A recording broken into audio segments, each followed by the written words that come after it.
ILO അംഗീകരിച്ച കൺവെൻഷനുകൾ ഇന്ത്യയിൽ നടപ്പാക്കാൻ നിയമങ്ങൾ ഉണ്ടാക്കാൻ ബ്രിട്ടീഷ് സാമ്രാജ്യത്വം അനുമതി നൽകി. ഇന്ത്യയിൽ അന്ന് വൈസ്രോയിയുടെ ഒരു കൗൺസിൽ ഉണ്ടായിരുന്നു. മന്ത്രിസഭ എന്ന് പറയാൻ പറ്റില്ല, വൈസ്രോയി കൗൺസിൽ, മന്ത്രിസഭയ്ക്ക് പകരം.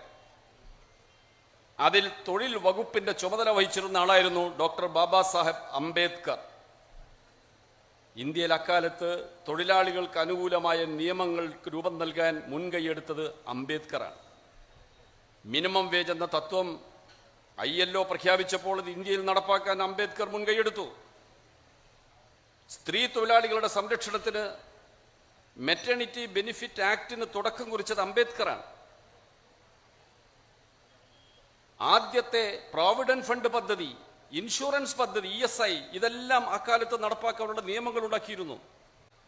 ഇന്ത്യൻ ട്രേഡ് യൂണിയനുകളുടെയും സർക്കാരിന്റെയും സംയുക്തമായ സമ്മേളനങ്ങൾ ചേരുന്ന പതിവുണ്ടായിരുന്നു ഇന്ത്യയിൽ.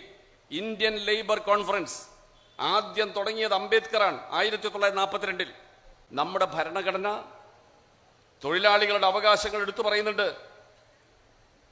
തൊഴിലാളികൾക്ക് ജീവിക്കാൻ ആവശ്യമായ വേതനം ഉറപ്പു നൽകണമെന്ന് മാർഗനിർദ്ദേശക തത്വങ്ങൾ ഡയറക്റ്റീവ് പ്രിൻസിപ്പിൾസിൽ എടുത്തു പറഞ്ഞിട്ടുണ്ട്.